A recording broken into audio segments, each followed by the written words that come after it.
Bienvenidas y bienvenidos todos, todas a esta séptima sesión que va a ser la última digamos, en el año 2020, pero que luego retomaremos en enero de 2021.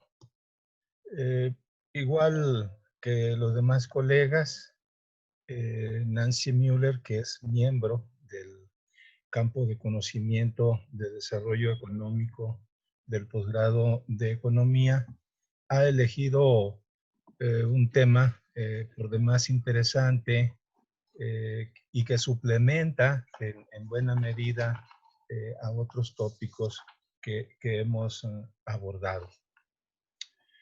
En la teoría macroeconómica que uno leyó, aprendió desde muy temprano, estaba la máxima en el sentido de que todos los países con insuficiencias en materia de crecimiento y de desarrollo deberían eh, de hacer el esfuerzo fiscal. Es decir, el Estado debería de ejercitar todas sus facultades, todos sus instrumentos para que las finanzas públicas fueran lo suficientemente robustas como para atender necesidades de crecimiento, de inversión, pero también de bienestar social. Esa máxima tenía su origen en que muchas economías en desarrollo eh, descansaban en el proceso de financiamiento de ayuda externa, la famosa aid. Entonces, dependiendo mucho de este tipo de financiamiento, lo normal era de que hubiese un efecto inverso sobre el crecimiento económico, porque eran ingresos evidentemente no resultados de procesos productivos nacionales, internos, duros, que pues fueran más apreciados, mejor administrados a las economías nacionales. Entonces, quedó, digamos, como una expresión pues muy acertada, porque de otra forma los recursos que no se hacen con este esfuerzo fiscal se esterilizan en nuestros países. Bien, en realidad pudiéramos digresionar un poco, simplemente recordaré un hecho común que seguramente estará dentro de las reflexiones, de las investigaciones que ya ha hecho la doctora Müller. Eh, las economías de América Latina que eh, recaudan relativamente poco en términos de su Producto Interno Bruto son las economías más desiguales. Entonces, la situación se complica pues porque el escenario se ha complicado. Los esfuerzos que no se hicieron en su momento, los conceptos que no fueron sujetos a gravamen, que fueron excluidos, eh, nuevas actividades que debieran de ser impostadas, pues tampoco lo fueron oportunamente y es como llegamos pues a una situación como sucede en México, que en el 2019 registramos 16.1% como proporción del PIB. Si hacemos un análisis de el tamaño de presupuesto, de los gastos comprometidos y de muchos otros renglones que vuelven inflexible a la actuación del Estado, pues tenemos en el ámbito de los ingresos públicos, pues otro problema, aparte de los que ya hemos mencionado. Pero dejémosle a una voz, ¿verdad?, autorizada, calificada, para que en realidad nos desentrañe las problemáticas inherentes a esta situación. Adelante, doctor. Hola, muy buenas tardes. Voy a compartir mi pantalla. Ok, ¿sí se ve? Sí, sí, gracias. Sí, ok. Bien, bueno, pues muy buenas tardes. Me da mucho gusto participar en este seminario que organiza el doctor Benjamín García Páez. Muchísimas gracias, doctor, por su invitación. También quiero agradecer al doctor Perrotini por sus valiosos comentarios a este trabajo y también a Raúl Ojendis, que es mi ayudante de investigación. Antes de comenzar con la presentación, quiero comentar lo siguiente. Lo que voy a presentar hoy es únicamente un avance de investigación, no es la investigación concluida. Por tanto, todos los aspectos del día de hoy que voy a presentar, es decir, la teoría, los hechos estilizados, las estimaciones econométricas, son solo un avance que consideré digno de presentar el día de hoy para comentar y discutir. Entonces, bueno, con base en esto, el avance que hoy presento se intitula Esfuerzo tributario y crecimiento económico, teoría y evidencia empírica. Básicamente dividí esta presentación de acuerdo con la estructura del artículo en el que estoy trabajando, de tal suerte que, bueno, empezaré con una exposición de motivos, luego explicaré el marco teórico, después describiré algunos hechos estilizados y algunos resultados econométricos a los que arribamos, y finalmente daré la conclusión. Entonces comenzaré definiendo qué es el esfuerzo tributario, porque, bueno, será una categoría que, digamos, toda la presentación, ¿no? El esfuerzo tributario de un país muestra el porcentaje del ingreso nacional que es recaudado por medio de la tributación en un periodo determinado. Es decir, el esfuerzo tributario es la razón entre la recaudación fiscal y el Producto Interno Bruto. Ahora, dentro de la teoría económica y las políticas tributarias, existe un trade-off, un conflicto entre el grado de desarrollo de un país y su esfuerzo tributario, en el sentido de más o menos tributación de acuerdo con el grado de desarrollo. En México, por ejemplo, el bajo esfuerzo tributario es muy antiguo.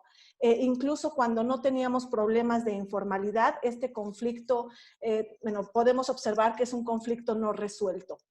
De hecho, el bajo esfuerzo tributario en México también existe desde antes del boom petrolero y va a empeorar después de este boom, ya que de alguna forma el petróleo se va a desincorporar del sector público y, aunque ciertamente es una fuente de tributación muy importante, presenta ciertos problemas. Un primer problema es que, digamos, el marco tributario dependerá o depende de una commodity. Por tanto, la estabilidad tributaria dependerá también de la volatilidad de los precios de estas commodities. Ese es un primer problema. Un segundo problema, pues, es que el petróleo es un recurso natural no renovable. De tal suerte que el hecho de que nuestro marco tributario se haya petrolizado, de alguna forma pospuso la necesidad de una reforma tributaria progresiva. Entonces, en este sentido, ¿está bien que México tenga este esfuerzo tributario tan bajo? Bueno, pues de acuerdo con la teoría dominante, ¿verdad? Con la teoría neoclásica, los impuestos son una interferencia en la eficiencia de la actividad económica, ¿cierto? De acuerdo con la teoría neoclásica, un mayor esfuerzo tributario aumenta los costos que se trasladarán en una inflación mayor. Ahora, con base en este enfoque, se han hecho políticas y reformas tributarias en varios países del mundo, ¿no? Estas reformas tributarias, que además son de carácter regresivo, se han inspirado en dos marcos analíticos muy importantes. El primero es la curva de Laffer, ¿no? La imagen de medio es, digamos, la servilleta en donde escribió ahí Laffer ¿no? Su curva, y luego ya la trasladé a una figura ya más decente, ¿no? Porque no se entiende muy bien. Ahora, ¿qué es lo que nos dice esta curva de Laffer? Bueno, primero, esta hipótesis se basa en la ley de Say, ¿no? Plantea que cuando la presión fiscal es muy alta, disminuir los impuestos produce incentivos en la economía al aumentar la inversión, el empleo, el consumo. Y como consecuencia, el Estado recaudará más impuestos y al mismo tiempo aumentará el ingreso disponible de la población. Entonces, esta curva, la curva de Laffer, relaciona la tasa impositiva en el eje vertical y la recaudación fiscal o los ingresos fiscales en el eje horizontal. De tal suerte que si la tasa de impuestos aumenta, los ingresos totales que recibe el gobierno aumentan al principio, ¿verdad? Hay un punto de inflexión en donde todo comienza a decrecer, ¿no? Entonces, piénsenlo de esta manera, ¿no? Cuando la tasa de impuestos es 0%, los ingresos tributarios por ISR son 0. ¿No? En el otro caso, en el caso extremo, cuando la tasa impositiva es 100%, el gobierno captura todo el ingreso de las personas y esto generará que no haya incentivo para trabajar. En consecuencia, los ingresos del gobierno también serán 0. Es decir, lo que plantea esta curva de Laffer es que una tasa impositiva excesivamente alta propicia fraude, evasión fiscal y desincentiva el trabajo. También, por supuesto, esta elipsis va a expresar que el incremento de la tasa de impuestos incrementa el producto y la recaudación tributaria hasta cierto punto, ¿no? A partir del cual, bueno, se intercambia este sentido, ¿no? Entonces, ese es un primer, digamos, marco analítico. La segunda proposición de estas reformas tributarias regresivas tiene que ver con el teorema de la equivalencia ricardiana. Esta equivalencia ricardiana, creada por Barro en 1974, sugiere que cuando el gobierno aumenta los gastos financiados con deuda, ¿verdad? Específicamente con deuda, para tratar, por ejemplo, de estimular la demanda agregada, conllevará a impuestos en el futuro. De tal suerte que los contribuyentes tomarán esta información, ¿ok? Y van a reducir el consumo para poder aumentar el ahorro, es decir, cambiarán la composición entre consumo y ahorro, aumentarán el ahorro para compensar la subida futura de los impuestos y por tanto la demanda agregada no sufrirá ningún cambio. Es decir, esta intención inicial del gobierno de incrementar, ¿no? de generar una mayor demanda agregada, pues se verá anulada. Además, ¿verdad? Es importante reconocer lo siguiente. En la teoría neoclásica, el análisis de los impuestos es un problema de eficiencia. Es decir, desde el punto de vista de la teoría neoclásica, los impuestos tienen un enfoque microeconómico. Vis-a-vis, por ejemplo, lo que presenta la visión keynesiana, ¿no? Que de alguna forma a nivel macroeconómico un mayor esfuerzo tributario contribuye al crecimiento económico, al empleo y al desarrollo. Entonces, en ese sentido son dos visiones opuestas. Y bueno, aquí habría que compulsar, ¿verdad? Habría que comparar cuál es el costo de esta eficiencia, ¿cierto? Porque, por ejemplo, en una economía donde hay desempleo, ¿no? Donde no hay, por ejemplo, esfuerzo, no hay impuestos, pero hay desempleo, bueno, ¿cuál sería justamente esa eficiencia, ¿no? La teoría neoclásica nos diría que, bueno, el desempleo no es un costo ni es una ineficiencia porque siempre se parte del pleno empleo, ¿no? Entonces, habría que estar compulsando de alguna forma estas dos teorías.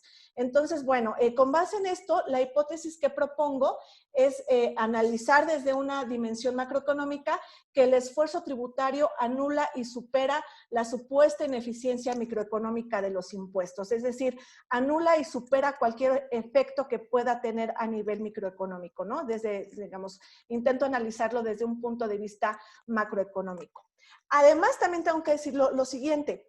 En la visión neoclásica, el esfuerzo tributario solamente depende del crecimiento y esto implica que la recaudación sea procíclica.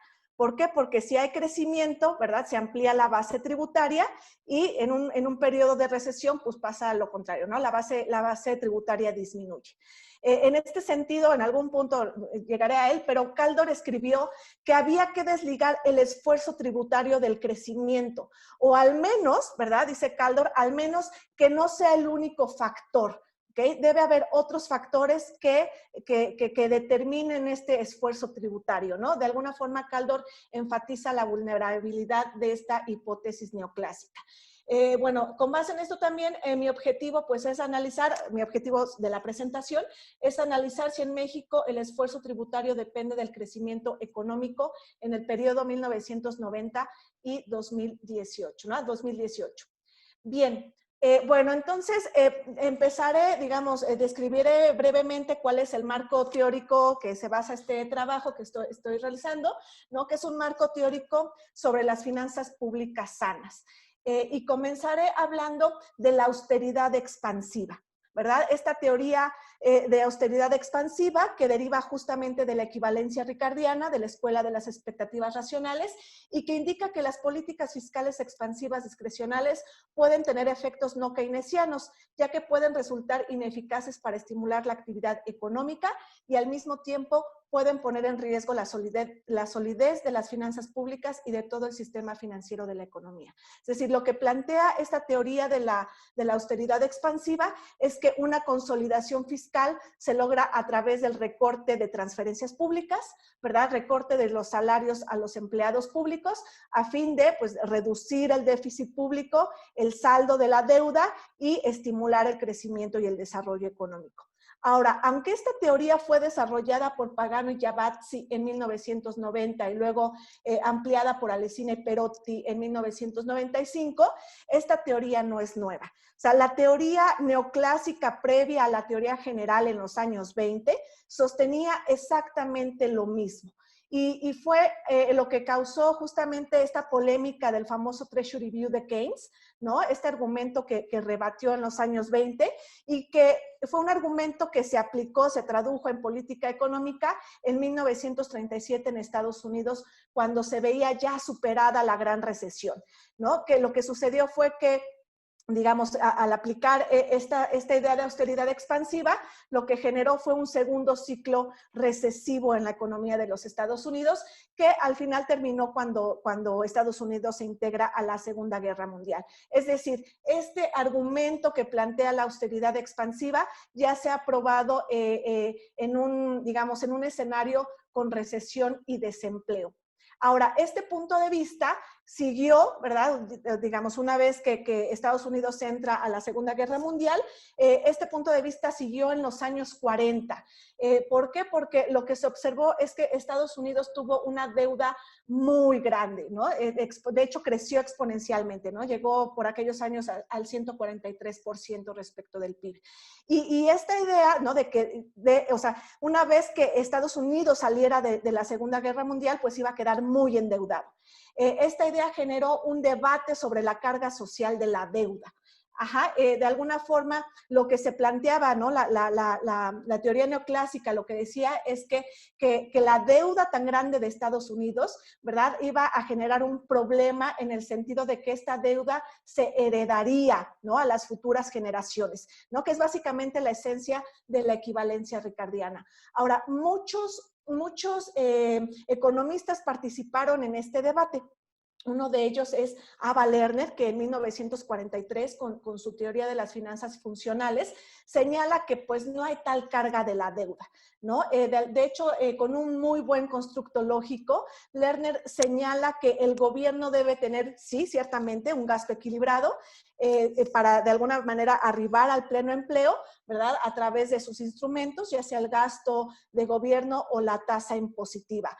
Ahora, lo que dice Lerner es que si tal búsqueda del pleno empleo conduce a déficits por el lado del gasto público, pues se puede financiar imprimiendo dinero, ¿no?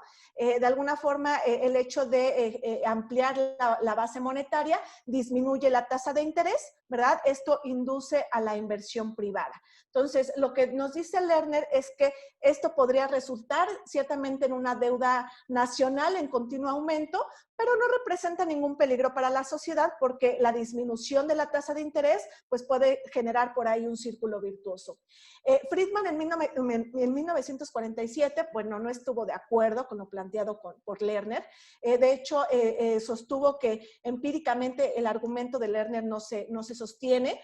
Friedman va a crear todo un marco monetario y fiscal donde argumentó que, bueno, todo el gasto público debe financiarse mediante la emisión de dinero, pero el pago de impuestos eliminará la creación del dinero en circulación, ¿no? De tal suerte que habría que estar utilizando el presupuesto para controlar la emisión monetaria de manera contracíclica. Y esto fue un argumento muy importante para Friedman, para después rehabilitar la teoría cuantitativa del dinero, ¿verdad? Y bueno, llegar incluso a contraponer su propio argumento.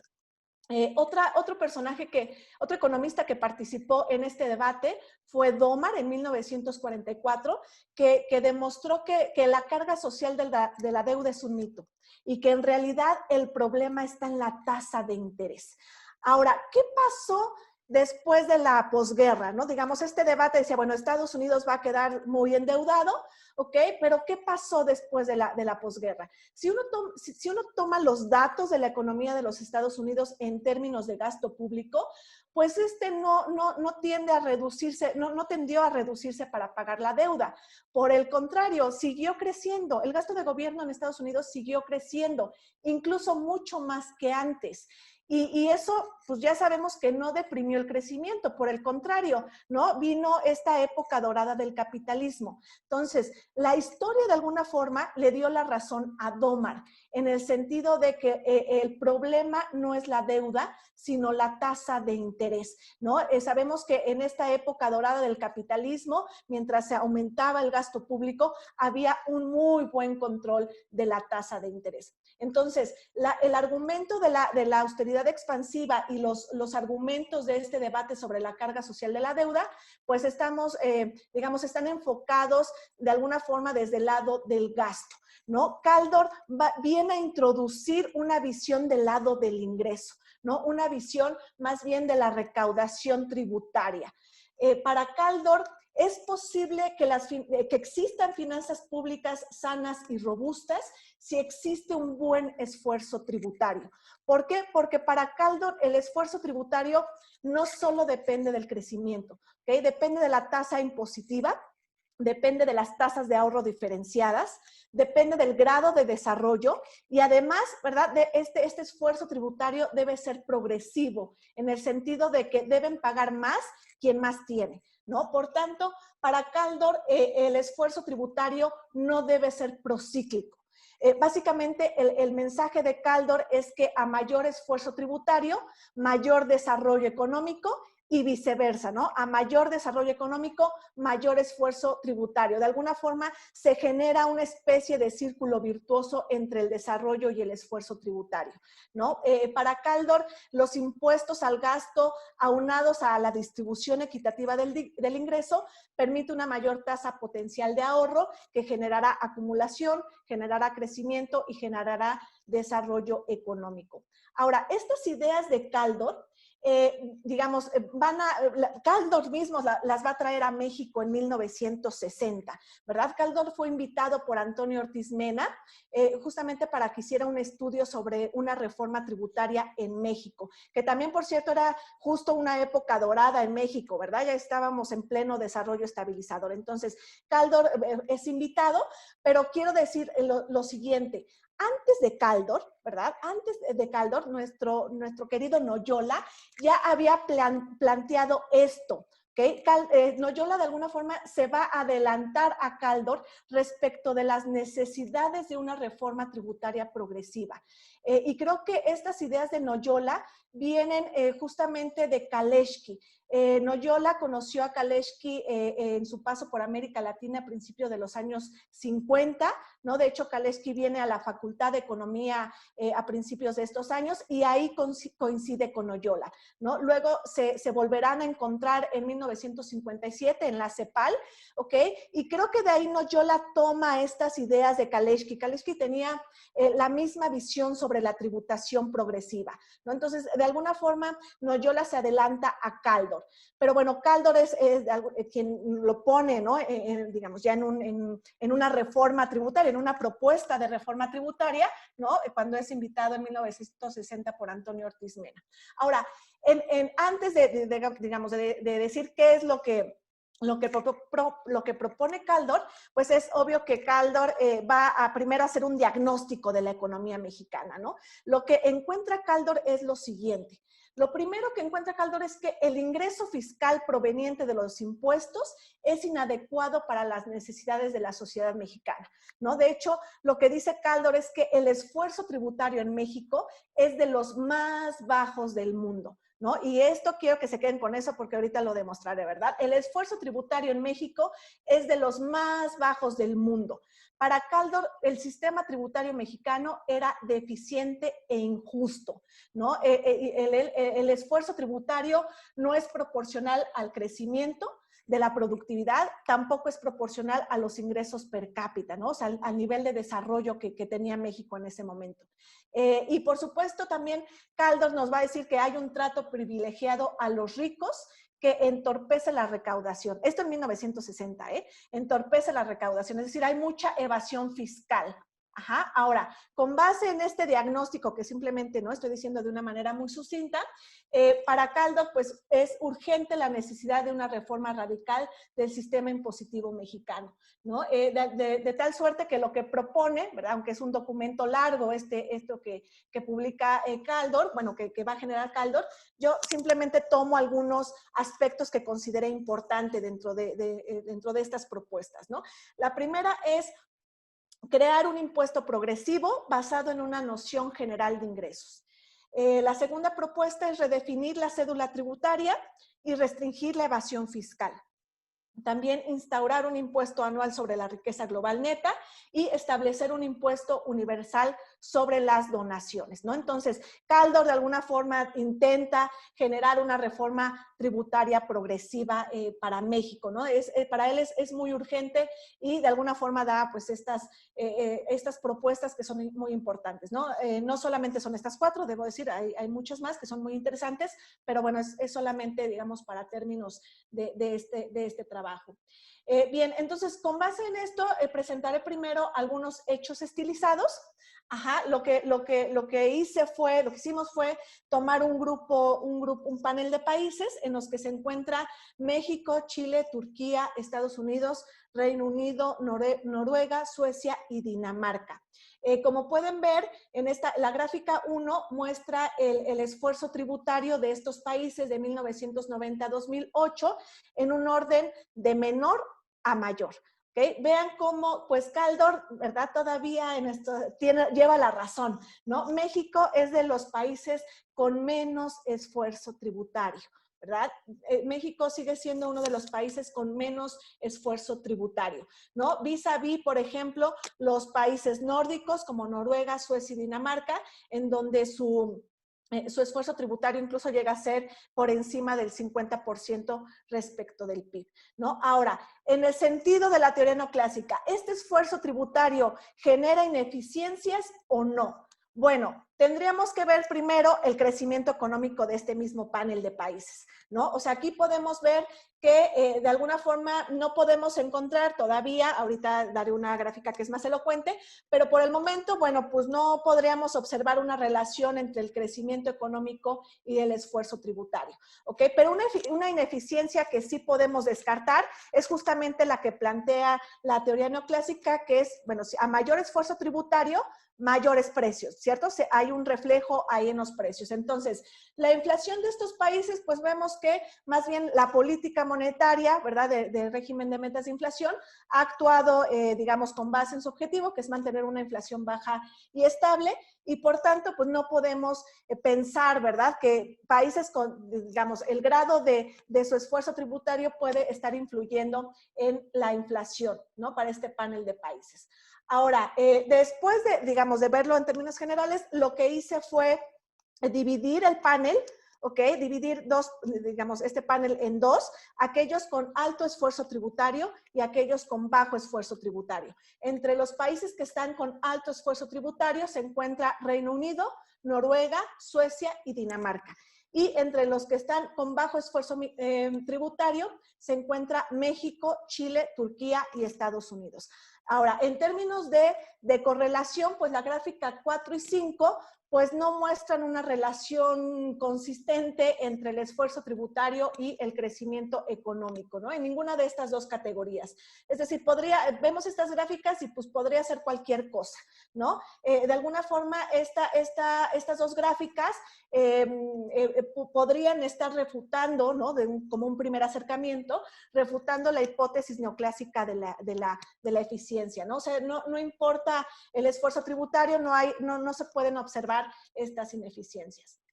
Con respecto a la deuda pública, podemos observar que, bueno, la deuda pública respecto del PIB, que la economía de los Estados Unidos y la del Reino Unido son las más altas. Aquí, obviamente, Estados Unidos es un outlier, ¿verdad? Sabemos que bueno, puede tener este nivel de deuda, pues porque tiene la moneda mundial, ciertamente, ¿ok? Y bueno, el Reino Unido aquí sí estaríamos diciendo que tiene un alto nivel de deuda. Ahora, si observamos ambas gráficas, podemos observar que tanto los países con bajo esfuerzo tributario como los que tienen, o sea, ambos paneles, ¿verdad? Tienen niveles de deuda, pues que pueden ser comparables.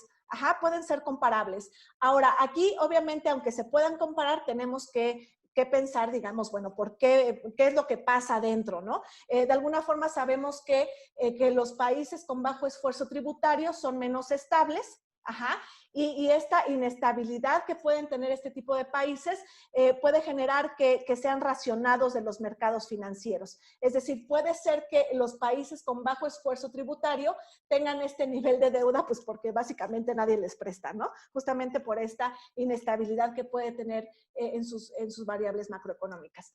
Ahora, también usé únicamente para mostrar aquí como hecho estilizado, usé el índice de Gini como una proxy de desigualdad.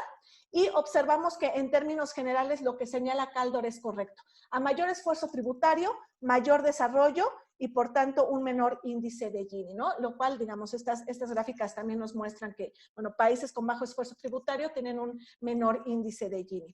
Ahora, con respecto a la economía mexicana, vamos a ver lo siguiente, ¿no? Podemos observar en esta gráfica 10 que muestra cómo la deuda, quitando el outlier de la crisis de 1995, podemos observar que la deuda como proporción del PIB mantiene una tendencia más o menos similar al crecimiento económico.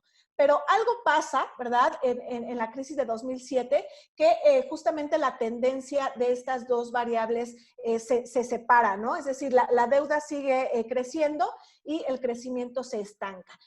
Por el lado del esfuerzo tributario, pues vemos justamente que esta variable ha ido creciendo, pero ojo, aquí hay que distinguir, ¿no? El hecho de que el esfuerzo tributario esté creciendo no es porque la tasa impositiva haya crecido.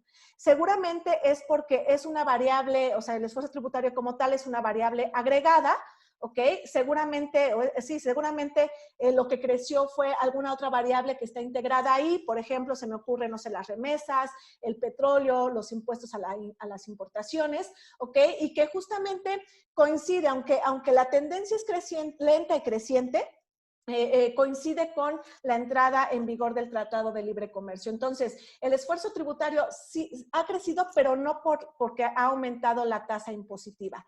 La gráfica 11, por su parte, estoy considerando el desempleo y los costos laborales unitarios como porcentaje del PIB, como proxies del desempleo de la informalidad y los costos laborales unitarios sobre el PIB como una proxy de distribución del ingreso, ¿no? Estas variables me servirán más adelante para mi modelo econométrico y simplemente aquí quiero, digamos, describir, ¿no?, que estos costos laborales unitarios o esta proxy de la distribución del ingreso, bueno, ha ido cayendo esto como parte, como ya lo mencionaron en algunas otras exposiciones mis compañeros, en que, bueno, justamente los salarios se han utilizado como parte de la política monetaria, ¿no? Como el ancla de la inflación. También es cierto que, digamos, en economía abierta, pues México siempre entra en una noción de competitividad vía precios, ¿no? Entonces, bueno, es, digamos, esta tendencia decreciente de los salarios. Ahora, también podemos observar que, bueno, el desempleo está aumentando y esto podemos relacionarlos con una mayor tasa de informalidad, ¿no? Con mayor informalidad en la economía. Ahora, esta gráfica 11 también nos muestra, o está contradiciendo más bien, la visión neoclásica. Es decir, si México tiene un bajo esfuerzo tributario, ¿no debería haber ineficiencia? No debería, perdón, si tiene un bajo esfuerzo tributario, no debería ser eficiente más bien. Entonces, ¿por qué hay mayor desempleo? ¿Por qué hay informalidad? ¿Por qué hay esta caída de los salarios? Ahora, este comportamiento que estoy dando para México, estoy casi segura que podemos, digamos, generalizarlo en países de América Latina que tienen bajo esfuerzo tributario.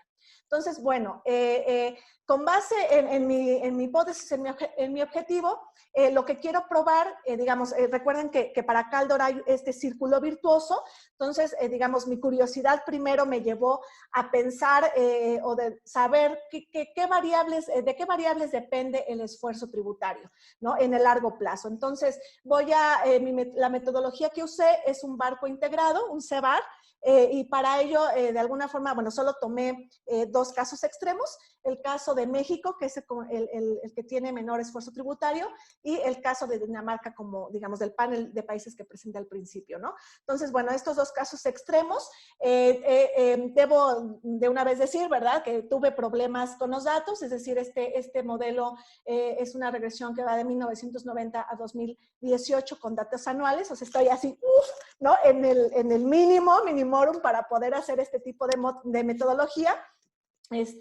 Y bueno, entonces, por ahí voy a tener un problema de datos. Entonces, la ecuación lineal que planteo es que el esfuerzo tributario depende del crecimiento, que es G, del desempleo, que es la variable U, de los costos laborales unitarios respecto del PIB, que es CLU, y significa la deuda respecto al PIB, más un término de error. Entonces, dado que tengo esta condición de los datos, pues lo primero que tengo que asegurar para tener un poquito más de confianza, ¿verdad?, pues es la correcta especificación del modelo. Entonces, mis dos ecuaciones, una para México, la otra para Dinamarca, pues no presentan normalidad, presentan homoscedasticidad y no tienen autocorrelación. Ahora, digamos, los vectores de cointegración que obtengo son los que ustedes pueden ver en su pantalla, ¿verdad? Aquí, bueno, es importante, digamos, solamente de nuevo como un primer acercamiento, distinguir lo siguiente, ¿no? El esfuerzo tributario en ambos países depende positivamente del crecimiento, ¿no? A mayor crecimiento, mayor esfuerzo tributario. Es más importante el crecimiento en México que en Dinamarca. Okay. También la relación que mantiene el desempleo con el esfuerzo tributario es, digamos, de alguna forma esperada de acuerdo con la teoría, ¿no? A menor desempleo, mayor esfuerzo tributario. De hecho, el coeficiente que acompaña el desempleo en el vector de México, pues es más grande, y esto también de alguna forma nos indica que hay mayor informalidad, ¿no? Se espera menor informalidad en países, digamos, como este tipo de países nórdicos. También estamos, digamos, coincide, ¿verdad?, sobre todo la relación entre la distribución del ingreso y el esfuerzo tributario, es decir, a mejor distribución del ingreso, mayor esfuerzo tributario. Y hasta aquí, de alguna forma, los signos y los coeficientes son esperados de acuerdo con la teoría. La deuda es donde me empieza a generar ruido, ¿verdad? El coeficiente, digamos, el signo, perdón, asociado a la deuda es algo que no se espera de manera teórica, ¿no? Digamos, desde un primer acercamiento, ¿no? Primero, de alguna forma, como les decía, me está causando ruido y puede tener varias explicaciones, ¿no? La primera, pues, es metodológica, es decir, sé que debo sustituir variables, ¿no? Se me ocurre, por ejemplo, que en lugar de la deuda utilice el servicio de la deuda, ¿ok? Sé que tengo que afinar, incluir más variables. También incluso esto mi falta de datos se puede subsanar ya haciendo un panel, ¿no? O sea, no solo uno a uno, sino ya todo, digamos, todo el panel que presenté al principio, por ahí a lo mejor puede que esto cambie, ¿no? Eso puede ser de alguna forma metodológicamente. Teóricamente, el signo de la deuda respecto del esfuerzo tributario se puede justificar de la siguiente manera. Como vimos anteriormente, ni México ni Dinamarca tienen una deuda tan grande, ¿no? O sea, el nivel de deuda no es tan grande. Esto puede significar que todavía en estos países hay espacio para política fiscal. Es decir, esto que nos decía Rogoff y Reinhardt, ¿no? De que la deuda tiene un umbral, que era 90%, y que a partir de ahí puede ser perjudicial para la economía, ¿no? A lo mejor quiere decir esta idea de que sea positiva, que todavía hay este espacio, que no se ha llegado a este umbral. A lo mejor no es 90%, pero no se ha llegado a este umbral en el que pueda ser perjudicial para la economía. Esa puede ser una primera explicación. Otra explicación puede ser también que esta deuda esté asociada con la tasa de interés en el límite cero. ¿Okay? Que justamente el comportamiento de la tasa de interés pueda estarle restando significancia a la variable deuda, ¿no? Y en este sentido, también recordemos lo que nos decía Domar, ¿verdad? El problema está en la tasa de interés, ¿no? Obviamente, cuando Domar escribió esto en este debate, pues la tasa de interés era muy alta, ¿no? Ahora, de alguna forma, pues el problema es que la tasa de interés es muy baja, ¿no? Y a lo mejor, bueno, tiene por ahí o no tiene tanto impacto en el esfuerzo tributario.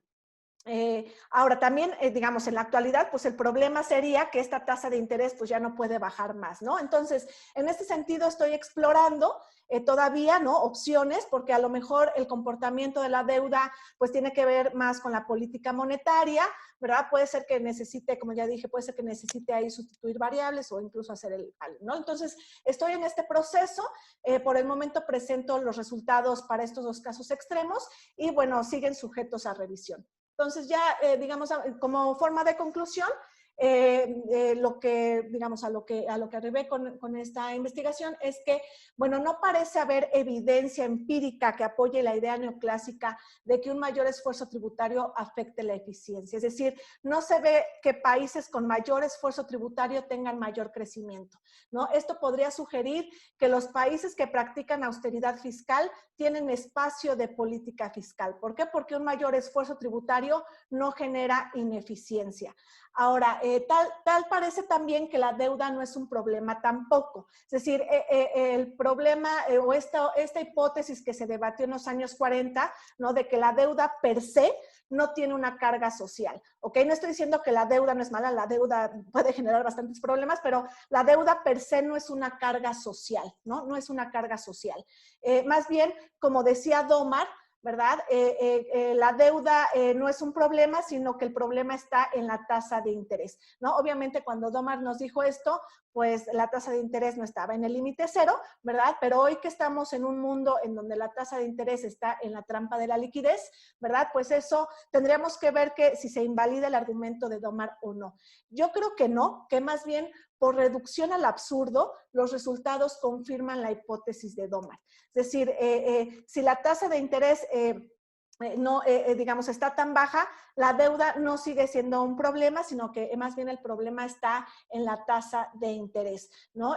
Sobre todo en nuestros días que la tasa de interés pues ya no es digamos, esto a nivel tan bajo que tiene, pues ya pareciera que ya no es solamente un problema de la política monetaria, ¿no? Sino que el comportamiento de esta tasa de interés tan baja más bien está asociado a la estructura de la economía. Ya no es solo, digamos, ya no está solamente en la cancha de la política monetaria, sino que es estructural. Entonces, bueno, por una reducción al absurdo, puedo decir que la hipótesis de Domar se confirma.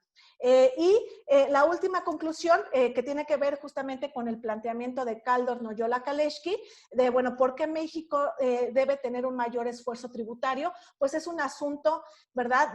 O es una cuestión de equidad de la distribución del ingreso. Es decir, la preocupación de Kaldor era que con mayor esfuerzo tributario, pues tendrías mayor equidad en la distribución del ingreso. Ahora, si no hay evidencia de que el esfuerzo tributario daña al crecimiento, pues la hipótesis de Kaldor es válida y se puede usar justamente el esfuerzo tributario como instrumento para la equidad de la distribución del ingreso, ¿no? Porque, bueno, claro, tampoco hay eficiencia. Ahora, este último, ¿verdad? Es simplemente, no es, digamos, una conclusión como tal, sino que más bien es una, digamos, una línea de investigación que me gustaría continuar, ¿no? Esta segunda temporada, en el que, bueno, me gustaría ir sobre esa línea de razonamiento, Noyola, Kaleschky y Kaldor, ¿no? Para ver si el esfuerzo tributario se puede utilizar como instrumento para la equidad de la distribución del ingreso. Y eso sería todo. Muchísimas gracias.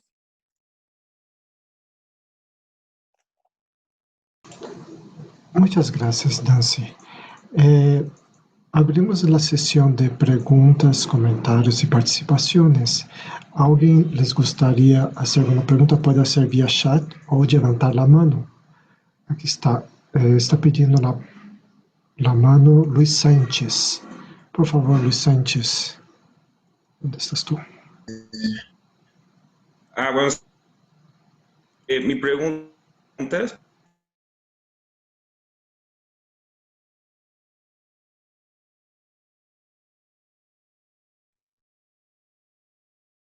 No escucho.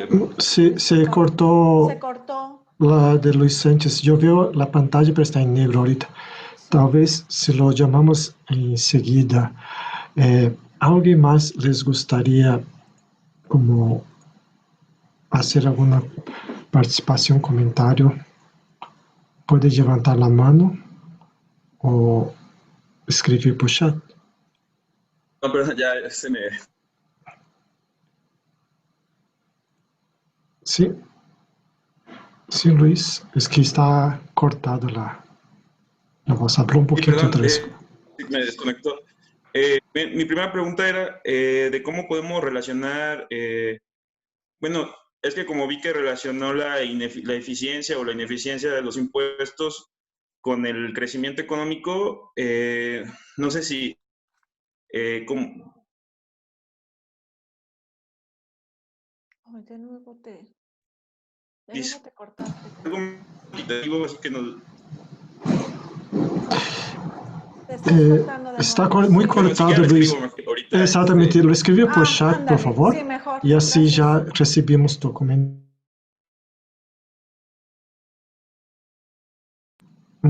Ok.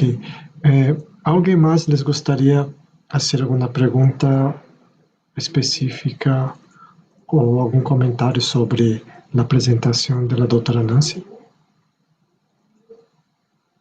Todos quedamos impactados con la presentación que hiciste. Yo conozco algunos de los datos, pero cuando empezaste a presentar, yo dije, oh, sí, está interesante.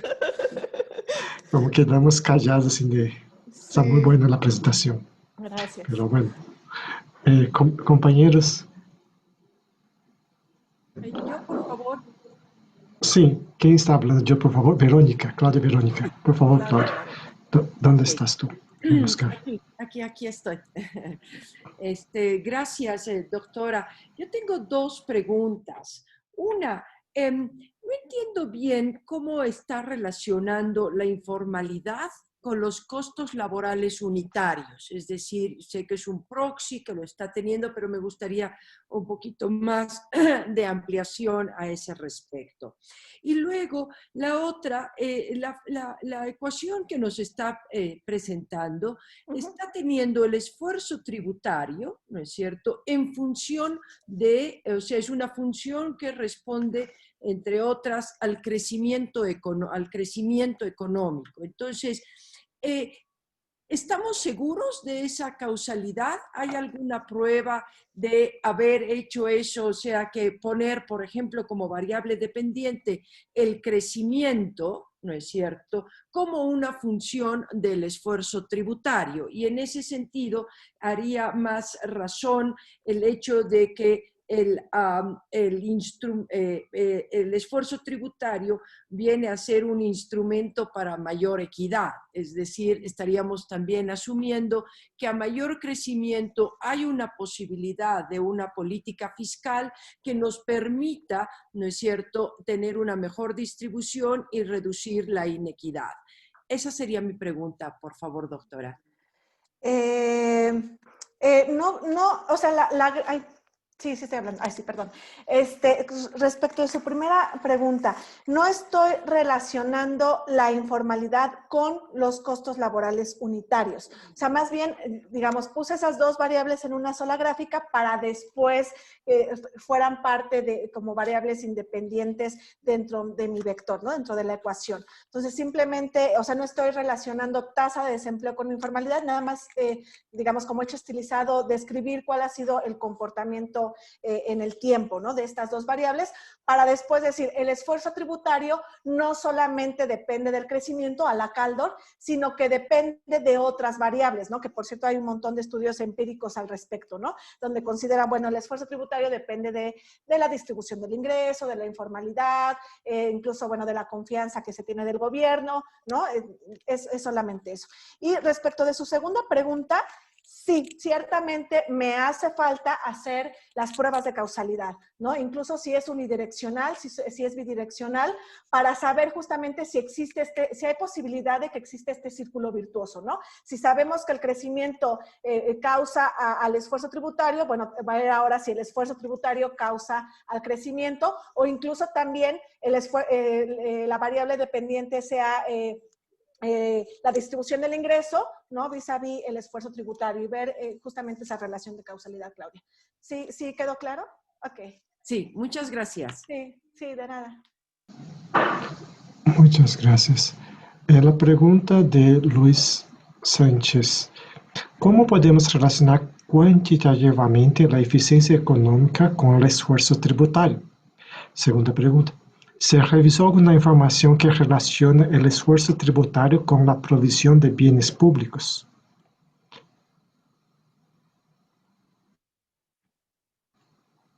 Perdón, no estoy escuchando. No sé, déjame ver. Perdóneme. No, Luis, cuantitativamente todavía no obtengo esa información. O sea, lo que estoy haciendo es básicamente ahorita relacionarlo, esta idea neoclásica, ¿no? De que hay justamente la eficiencia económica con el esfuerzo tributario. Pero cuantitativamente no tengo estos datos. Sí, no, Luis. Y luego tengo aquí otra pregunta que es de Abraham. Sí, la continuación. Pues bueno, Abraham, pues es que esto depende más bien pues de la economía política, ¿no? Ciertamente AMLO no ha intentado, ¿verdad? O ni siquiera ya creo que se ha propuesto esta reforma tributaria progresiva, ¿no? Recuerdo que a principios, durante las elecciones vino Esquivel a la Facultad de Economía, el doctor Esquivel, Gerardo Esquivel, y justamente un alumno le preguntó si tenían en mente una reforma tributaria progresiva. Lo que respondió Esquivel fue que no durante los primeros años del gobierno, porque primero querían ganar la confianza de los contribuyentes, ¿no? Querían demostrar que los impuestos estaban, usando eficientemente, ¿no? Y que ya después, quizá a la mitad del gobierno, pensarían si hacer una reforma tributaria progresiva en la que se incluye justamente el gravamen a la herencia, el gravamen al capital, ¿no? Y a las ganancias. Entonces, yo supongo que así como va y con esto de la pandemia, pues no va a haber tampoco espacio para plantearse una reforma tributaria progresiva. Muchas gracias. Nos está pidiendo la palabra Isabel Osorio. Isabel, ¿dónde estás? ¿Me escuchan? Es que tengo un problema. Sí, te escucho. Gracias. Nada, es un comentario realmente. Bueno, primero, felicitarte. Me parece una conferencia con un dominio magistral sobre el tema, lo cual siempre se agradece. Sacas a la mesa del debate pues un tema que de verdad está en el checklist de los temas urgentes que tenemos desde antes, mis profesores, en mi generación, y que se lo estamos pasando aparte a los estudiantes, también hay que resolver. La situación siempre va cambiando y así, y pues seguimos sin sin dar una respuesta. Siempre contestamos como, ¿es buena la deuda? Depende, ¿no? Pero bueno, el esfuerzo teórico que hace se valora muchísimo. Sabemos que trabajar con datos siempre es un problema, pero bueno, es lo que hay. Entonces, pues eso, ¿no? Reconoce tú. Yo te quiero pedir que me mantengas informada porque mencionaste el tema de la deuda, aunque en realidad no es tu tema crucial, porque entiendo que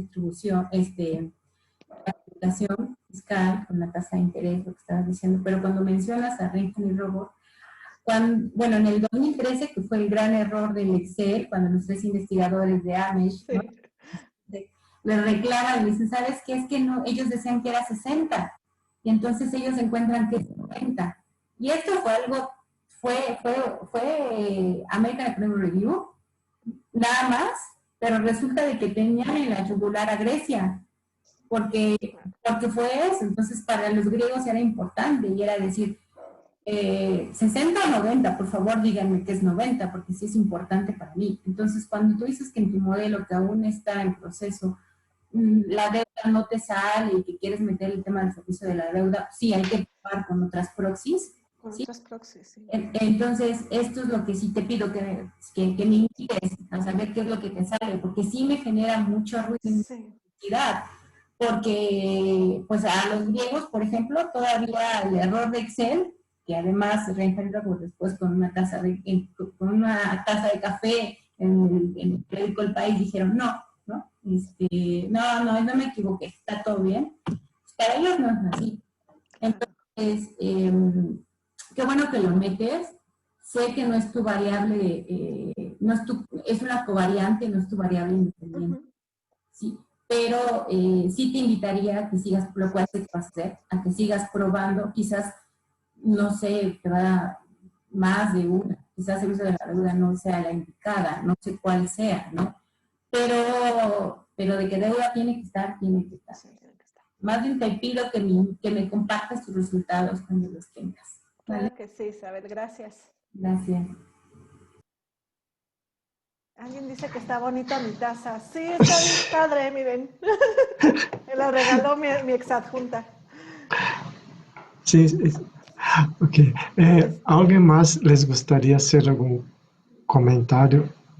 Yo creo que Ignacio, creo que está. Ok. Déjame ver. Ignacio. Sí, aquí estoy, pero hay varios antes que yo. ¿Ah, sí? Sí. Juan Carlos. Sí, Juan Carlos pidió. Aquí, Carlos. levantó la mano.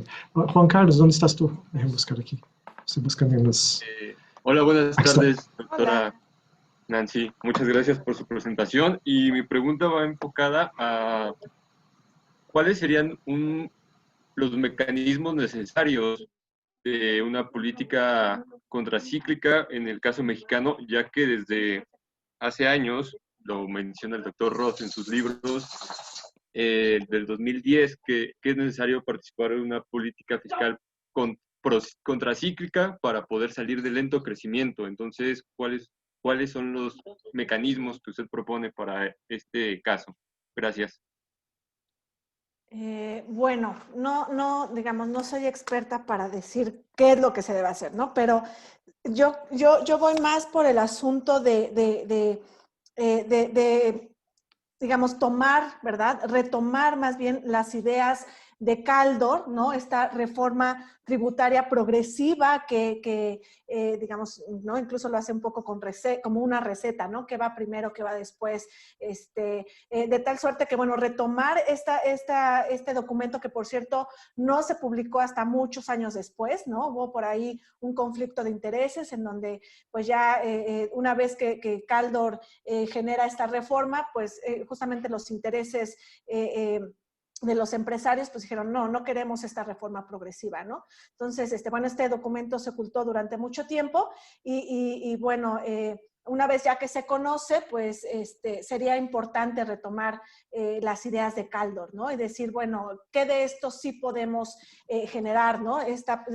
Sobre todo el gravar, ¿no? Esta reforma tributaria progresiva de gravar las ganancias, de gravar a los que más tienen, ¿no? En ese sentido, por eso es progresiva, ¿no? Yo más bien voy por ahí, Juan Carlos.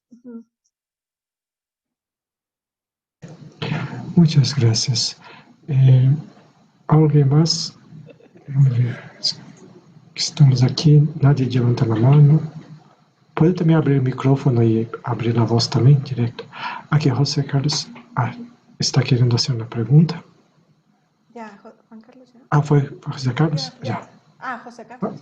Hola, muchas gracias Hola. por su presentación. La verdad es que me dejó sin palabras. Hay dudas y todo que se me vienen a la mente y pues también unas limitantes en este caso para conocer de manera inicial y todo lo que podemos relacionar con ello.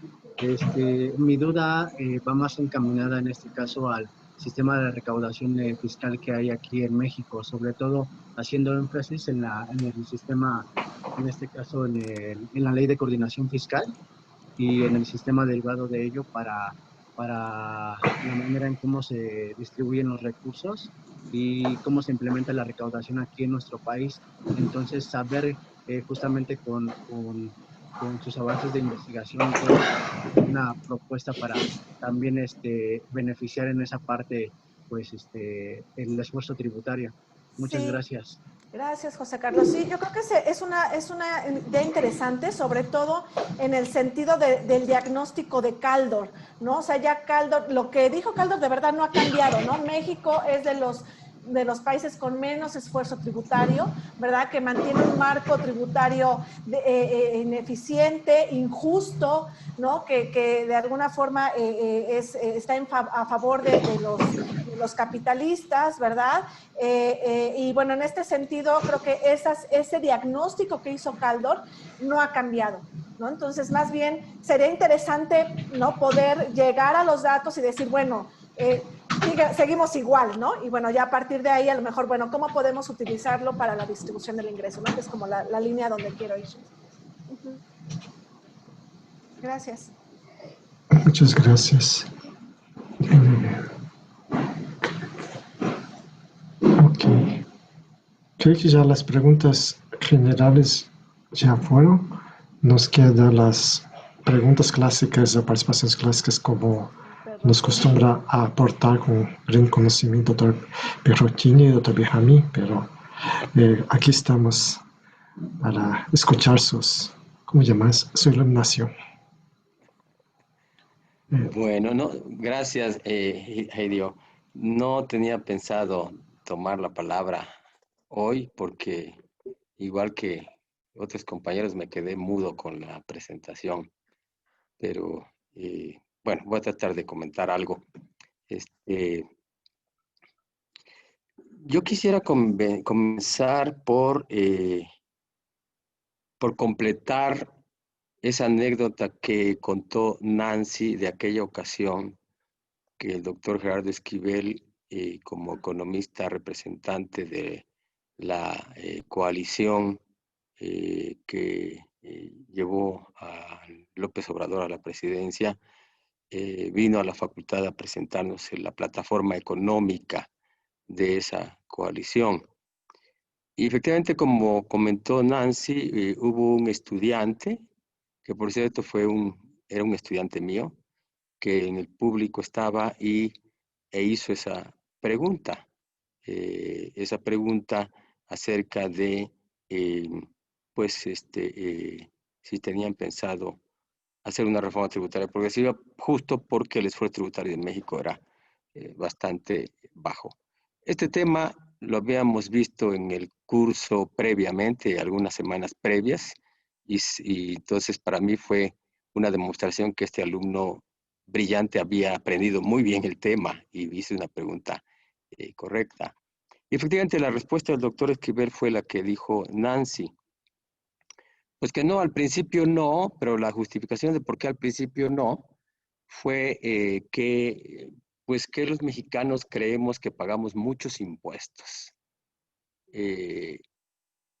Y yo creo que en un segundo pensamiento dijo, bueno, la verdad es que no es cierto que los mexicanos pensemos que pagamos muchos impuestos. Digo, bueno, más bien, lo que hay que hacer es convencer primero a la población de que sus impuestos se usan bien. Y una vez lo hayamos convencido, entonces haremos por ahí de la mitad del gobierno la reforma tributaria, ¿verdad? Bueno, yo después volví sobre ese tema en esa conferencia y le pregunté a Gerardo. Y referí precisamente a Kaldor. Dije, a ver, Kaldor, conté esto de que, como ya lo relató muy bien Nancy, no lo voy a repetir, de que Kaldor estuvo en México. Pero Kaldor decía que lo más difícil para hacer una reforma tributaria progresiva, lo más difícil es la economía política para hacer esa reforma tributaria.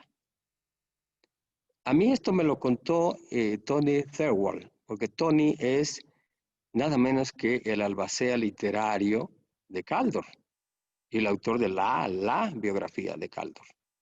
Y Tony tiene pues, los manuscritos él es el albacea literario de Kaldor.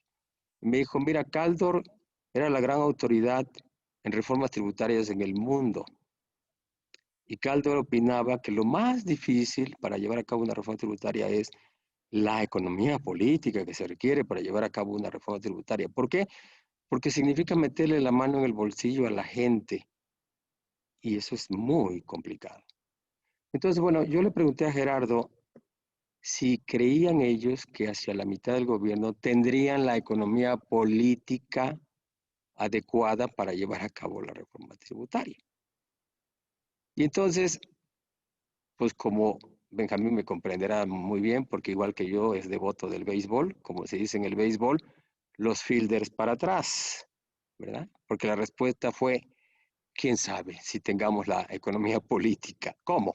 Primero nos dice que dentro de 3 años la van a hacer porque primero hay que convencer al pueblo mexicano de que sus impuestos están bien usados. Pero después quién sabe si tengamos la economía política. Como bien lo dijo Nancy, hoy no está claro que haya condiciones para una reforma tributaria. Y esto con respecto a la pregunta de Abraham. No está claro y yo creo que no va a haber la economía política para ello. Además, otra cosa, en mi humilde opinión, es una pésima respuesta. Porque, a ver, si acabas de ganar las elecciones, ¿no es ese el momento adecuado para hacer la reforma tributaria progresiva? ¿No es esa la economía política de la que hablaba Kaldor?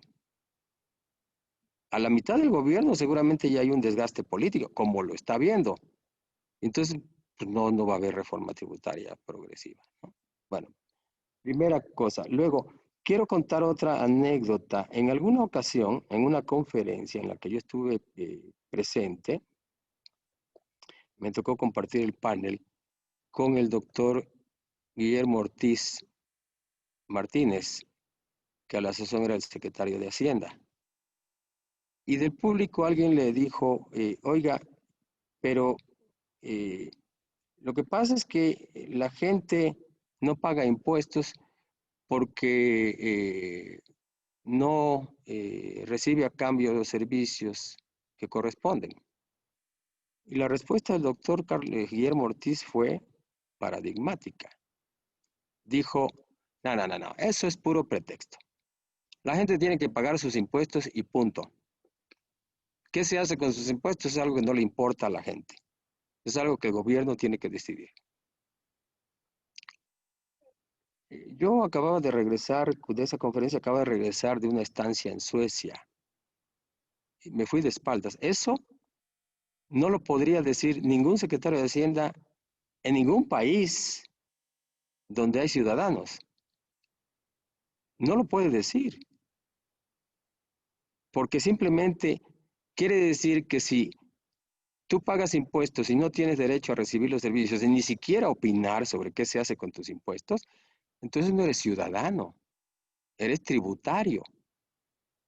Entonces no ha pasado por aquí la Revolución Francesa. No ha habido ninguna transformación.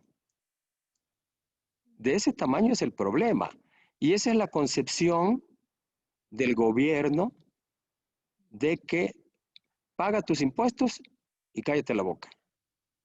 Entonces, la diferencia entre ciudadano y tributario es que tienes derecho a recibir servicios a cambio de tus impuestos.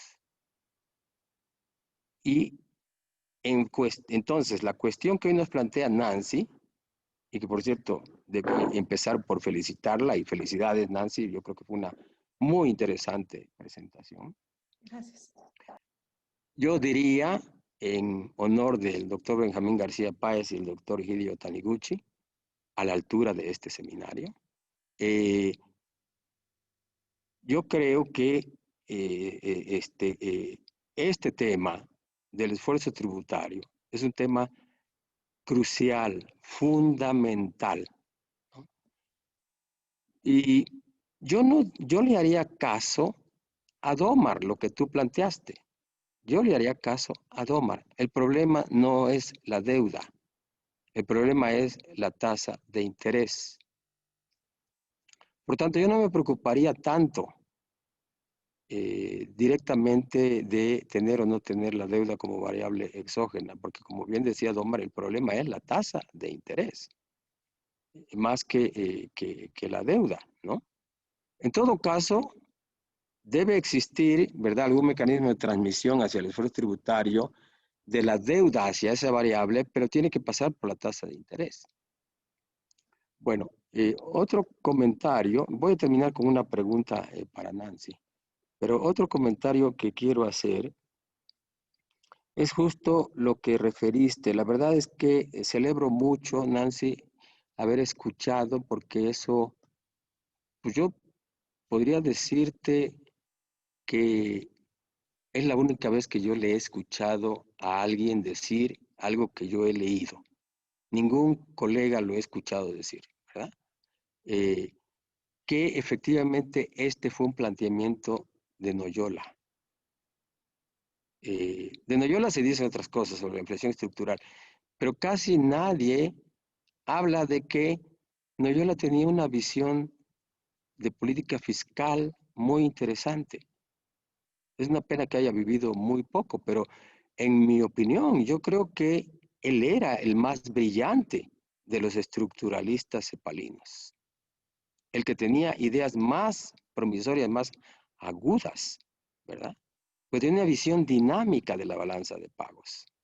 Entonces, y este planteamiento, efectivamente lo hizo Noyola antes que Kaldor. Y Noyola llegó a esa conclusión por cuenta propia, antes que conociera a Kalecki. Y cuando trabó contacto con Kalecki, evidentemente, Noyola seguramente pudo comprender muy bien lo que planteaba Kalecki, pero Noyola tenía una visión propia. O sea, no era un asunto solamente de esfuerzo tributario, porque si uno revisa lo que planteaba Noyola, ¿verdad? Y aquí permítanme inmodestamente un comercial intrascendente.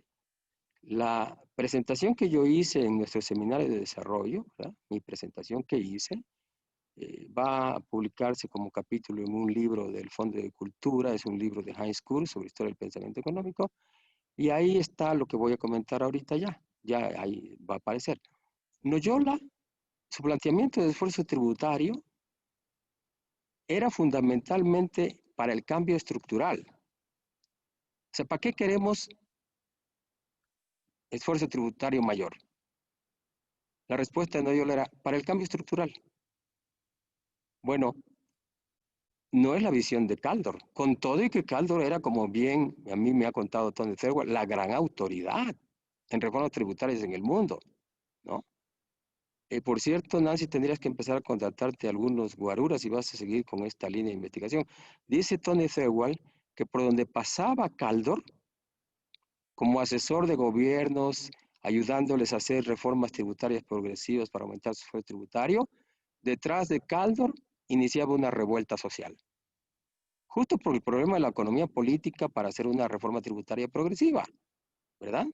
Las fuerzas vivas de la sociedad no les gusta que haya reformas tributarias progresivas. Sí, pero la visión de Kaldor no era una visión de esfuerzo tributario mayor para cambio estructural. Era para equidad en la distribución del ingreso. La visión de Kalecki tampoco era mayor esfuerzo tributario para cambio estructural. Para Kalecki era también un problema de equidad en la distribución del ingreso. Entonces, Noyola tenía su propia visión de para qué quieres mayor esfuerzo tributario. Porque Noyola pensaba este problema desde América Latina. Kaldor residía en Inglaterra y tenía mucho conocimiento de los países no desarrollados, ciertamente, pero para Kaldor era un problema de distribución del ingreso, como para Kalecki. Noyola decía, tenemos un problema que resolver de inmediato, y es el cambio estructural, sin lo cual no va a haber desarrollo económico. Por eso yo sostengo que Noyola era el más brillante de los estructuralistas, porque Noyola no creía que la cosa se resolvía con sustitución de importaciones. Si no tienes cambio estructural, la sustitución de importaciones te va a generar un problema tremendo de balance de pagos. Entonces, es muy interesante esta investigación que estás haciendo y paso a mi pregunta. Ok, tu hipótesis es que el problema del esfuerzo tributario es más bien un problema macroeconómico y muestras evidencia empírica, hechos estilizados. Mi pregunta es esta. Supongamos que yo fuera un neoclásico y te dijera, no, yo sí creo que es un problema de microeconómico. ¿Por qué desde la teoría? No me presentes los datos, los hechos estilizados, porque yo siempre he creído que nuestro problema en nuestra disciplina no son los datos, no se resuelve con econometría. Como bien dijo irónicamente Xavier Shalay-Martin en su artículo I Just Ran 2 Million Regressions, ¿verdad? Acabo de recorrer 2 millones de regresiones. ¿Y qué? No, el problema que tenemos está en la teoría. Entonces, desde el punto de vista de la teoría, ¿qué me responderías? ¿Por qué tú crees o por qué afirmas que el problema de la eficiencia es un problema macro, no un problema micro? Ok. Bueno, el problema, de alguna forma, o teóricamente, ¿no? El problema de la eficiencia en la economía, pues sabemos que es un argumento marginalista, ¿no? Neoclásico, que básicamente justifica que los impuestos distorsionan los precios y distorsionan la información justamente que se transmite al mercado a través de estos precios, ¿no? Ahora, los marginalistas pues argumentan que un mayor esfuerzo tributario genera ineficiencia en una economía de competencia perfecta, ¿no? Esto, de alguna forma, cuando hay competencia perfecta, pues los empresarios no pueden trasladar los impuestos a los precios, porque si lo hacen, pues pierden mercado y reducen la tasa de ganancia. Ahora, si estamos, lo que dicen los marginalistas es que si hay competencia imperfecta, pues ahora sí es posible, ¿no? Trasladar los impuestos a los precios y esto generará un impacto negativo en la utilidad del consumidor. Ahora, por tanto, ¿no? Digamos, derivado del argumento marginalista neoclásico, pues los impuestos generan ineficiencia, ¿no? A través de estos mecanismos. Pero respondiendo a tu pregunta, pues o sea, primero tendríamos que pensar, ¿no? ¿La ineficiencia es un problema micro o macro? O sea, a mí se me ocurre que inclusive tomando los supuestos del marginalismo, ¿verdad? Es decir, esto de la competencia perfecta, pues estamos hablando más bien de un equilibrio general, ¿no? Y el equilibrio general, pues es de alguna forma es a nivel macro, ¿no? Cuando hablamos del equilibrio general, estamos hablando a nivel macroeconómico. Entonces, desde el punto de vista, bueno, desde mi punto de vista, la ineficiencia no es un problema microeconómico, es un problema macroeconómico, ¿no? Que, por ejemplo, ¿no? También, ¿no? En este argumento que acabo de dar que dicen los marginalistas, ¿no? También, pues tendríamos que pensar, o sea, los impuestos, digo, ¿no? Dicen que los neoclásicos dicen que los impuestos distorsionan los precios. ¿De verdad los precios son un problema microeconómico o un problema macroeconómico? ¿No? Incluso si seguimos estos supuestos marginalistas, de nuevo, ¿no? La idea de competencia perfecta, pues pues es una dimensión macroeconómica, ¿no? Porque de alguna forma la competencia perfecta, en competencia perfecta todos son tomadores de precios, ¿no? Digamos, no lo dicen así, pero si en competencia perfecta todos son tomadores de precios, pues en rigor significa que no hay competencia, ¿no? Entonces, yo creo que tanto la eficiencia como los precios, ¿no? Digamos, esto que como consecuencia que dicen esta teoría neoclásica, pues es más bien en términos macroeconómicos, ¿no? Porque incluso la eficiencia en términos microeconómicos está asociado al progreso tecnológico, ¿no? Y si hubiera competencia perfecta, pues tampoco hay cabida para el progreso tecnológico. Entonces, yo creo que la eficiencia está asociado al concepto técnico, está asociado al progreso tecnológico y pues sí, al final, o sea, de nuevo, ¿no? Cierro de que el progreso tecnológico pues es un fenómeno macroeconómico. Entonces, yo creo que más bien... y justamente, bueno, creo que por eso también presenté un país escandinavo, ¿no? Como en este caso extremo, porque pues, son países que tienen un alto esfuerzo tributario, ¿no? Y si de verdad existieran estas distorsiones derivadas de un alto esfuerzo tributario, pues la evidencia empírica demostraría que este país es ineficiente, ¿no? Entonces, yo creo que más bien es un problema macroeconómico, no microeconómico, ¿no? O sea, al final todos estos argumentos arriban a que es un problema macroeconómico. Muchas gracias, Nancy. Felicidades, la verdad me gustó mucho tu presentación, de la misma manera que me han gustado todas las presentaciones que nuestros colegas han hecho. Felicidades. Gracias, Ignacio. Muchas gracias. Nos hace una pregunta Rafael González. ¿El esfuerzo tributario tendría que estar acompañado de la coordinación entre política fiscal y la política monetaria para poder impulsar el crecimiento económico?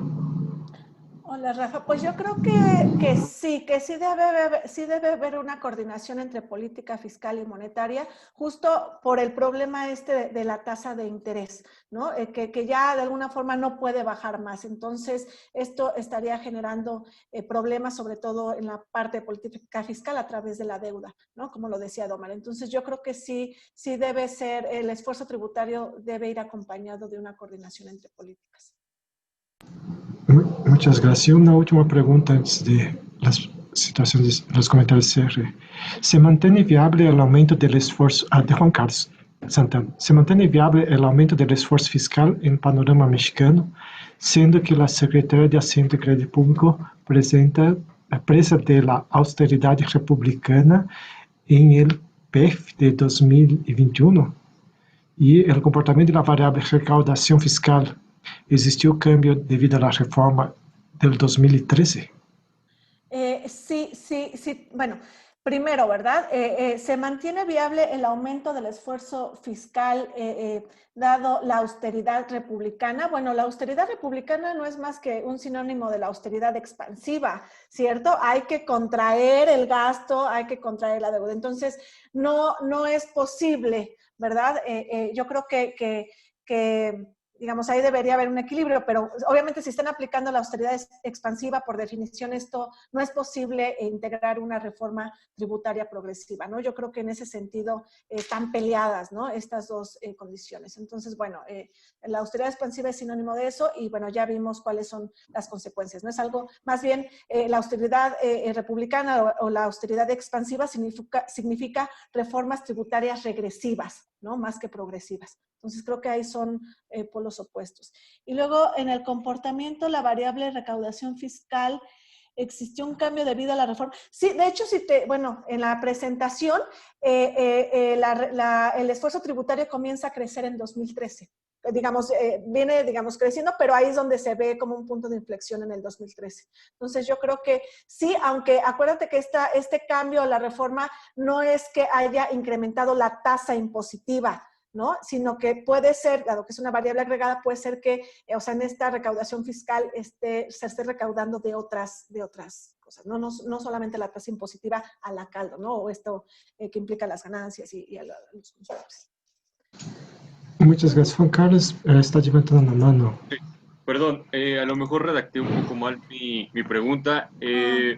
Usted está mencionando que que no es posible muchas veces aumentar por los mismos esfuerzos físicos o humanos la recaudación. Bueno, no se puede hacer tanto esta restricción. O sea, también existen restricciones humanas en la Secretaría de Hacienda. ¿Y qué tanto se ve afectada ante los recortes de su presupuesto? Esa es mi primera pregunta. Si se va a ver... No entiendo esto que me dices de restricciones humanas, Juan Carlos. Es decir, o sea, no... la oficina encargada de la recaudación y de todo esto va a sufrir recortes. ¿Qué tantos estos recortes van a afectar en despido de... si se va a ver afectada la recaudación por despidos o por menores recursos a esta oficina? Bueno, es que al final de cuentas la austeridad republicana y el hecho de recortar transferencias y el hecho de recortar, los salarios, despedir gente, pues claro que afecta al esfuerzo tributario. Por supuesto, acuérdate que hay una relación inversa entre desempleo y esfuerzo tributario, ¿no? Entonces, bueno, eso por supuesto que va a afectar. Y también, bueno, pensar que esta austeridad republicana, pues en teoría intenta ahorrar justamente para poder no sé, generar por ahí un gasto, pero esto también tiene un límite, ¿no? O sea, por eso es justamente muy necesario una reforma tributaria progresiva. Hay que tener ingresos, que es lo que decía Caldor, ¿no? Hay que verlo desde el punto de vista de los ingresos más que desde el gasto y la deuda. ¿Sí quedó más claro? O más bien era como, ok, perfecto. Muchas gracias. Entonces, ya estamos acercando al final del evento. Doctor Benjamín, nos gustaría hacer algunas como observaciones, comentarios. Pues en principio, muchas gracias a la doctora Müller, porque pues con esta conferencia que ha dejado un buen sabor de boca, pues estamos cerrando este segmento amplio del presente año. Con la pretensión de suscitar algunos comentarios suyos, doctora Müller. Quisiera mencionar que la variable de eficiencia recaudatoria técnicamente se ha vuelto pues un factor muy importante, ¿no? SAT, por ejemplo, en México, pues es resultado de una evolución, de un desarrollo institucional, ¿no? De parte del sector público, pues para tener efectivamente a alguien especializado en tapar todas esas evasiones, elusiones fiscales, que son un grave problema en México y en toda América Latina. Estaba ahorita que había algunos comentarios, pues recordando que CEPAL para 2017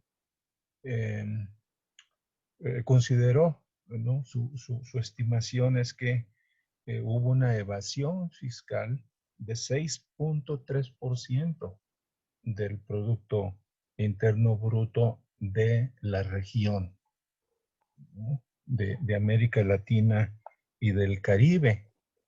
Y eso trasladado a unidades monetarias, estamos hablando de 335,000 millones de dólares, ¿no? Es un monto bastante significativo, pues para una región que está caracterizada como una de las regiones más desiguales.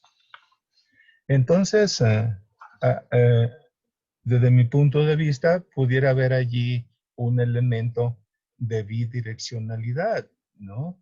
en que el crecimiento económico pues demanda que el esfuerzo fiscal sea conforme estándares ¿no? internacionales y hay comparaciones entre países. De nuevo, porque es un asunto muy importante. También CEPAL pues, nos recuerda que tenemos 100 multimillonarios, casi billonarios en dólares en América Latina, que tenemos 14,000 personas físicas que se han beneficiado enormemente pues, de las tasas reducidas de impuestos, se han también protegido o han generado bastante resistencia para pues, evadir finalmente un fisco pues que no es en nuestros países homogéneo. Puede haber algunas regiones del país, algunas actividades también que se escapan digamos, de lo que técnicamente puede ser apropiado para recaudar digamos, la carga fiscal, en este caso de México. Entonces, quisiera concluir mi intervención preguntándote, doctora Müller, ¿cómo ubicar en América Latina, en México, una serie de pronunciamientos como, por ejemplo, pues los impuestos sobre activos, los impuestos sobre la riqueza, que inclusive en este periodo de los 2 últimos años ha sido un punto de debate? Y la pregunta sería, quisiera mencionar nada más un caso del Ecuador. El Ecuador se enfrascó en un debate nacional de impuestos sobre herencias, ¿verdad? Que es otra digamos, modalidad que los países han manejado, pues conforme la pandemia del COVID-19, pues ha drenado las finanzas públicas. Entonces, ese tipo de pronunciamientos o hay veces, como sucede en México, propuestas que evidentemente si adquieren cierto sustento, pues el gobierno federal las lleva hasta sus últimas consecuencias, constituyen una respuesta a problemas de ineficiencia fiscal o a problemas económicos en general. Pienso que por esta continuidad que le darás a tu línea de investigación, ¿no? Implícita en la presentación de hoy, pues habría esos aspectos muy interesantes, ¿no? Es en realidad un pronunciamiento para soslayar pues, el elemento de economía política, ¿no? A la que se mencionaba para hacer cambios digamos, en la hacienda pública, o realmente son vías de solución apropiadas para países como México. Sí, No, gracias a usted, doctor. Yo creo, bueno, a mí, ¿qué me gustaría más que meter los datos justamente de cómo se puede grabar estas ganancias de capital también como parte de la distribución del ingreso, ¿no? Y creo que eso sí es un problema que quizá no pueda solucionar. Creo que ni Piketty lo ha logrado, ¿no? De obtener esa información de las ganancias de capital para poder ver esta distribución del ingreso y luego decir, bueno, proponer tener un impuesto justamente pues progresivo, digamos, tributando estas ganancias de capital, ¿no? Y todo lo que las ganancias, todo eso que deriva. Entonces, yo creo que, pues que eso es todo un reto, doctor. Creo que eso es todo un reto, sobre todo cuantitativamente, para poder demostrar algo, ¿no? Sí, pero digamos, en cuestión de argumentos, creo que es una buena idea, ¿no? Comenzar a grabar ese tipo de, digamos, a los que más tienen, ¿no? A la Caldors, ¿no? O sea, grabar a los que más tienen. Y bueno, sí, de alguna forma, pues por ahí va también la nueva ruta, ¿no? Bueno, esta ruta que quiero seguir, ¿no? Intentar, bueno, obtener por ahí, a lo mejor, si se puede, algunos datos al respecto. Si es que existen, ¿no? Me daré a la tarea de eso. Muchas gracias. Bueno, aprovechar que estoy aquí también para hacer una pregunta. Debido a que manejas esse tema, eu, por minhas investigações e outras leituras, he percatado que realmente o que tu apresentas é verdade, que em México a taxa impositiva é muito baixa. De hecho, minha tese de doutorado também mencionou essa situação comparativa com outros países, porque México não tem muito poder de mobilidade por parte política para onde invertir dinheiro, porque recauda menos que outros países que têm esta flexibilidade.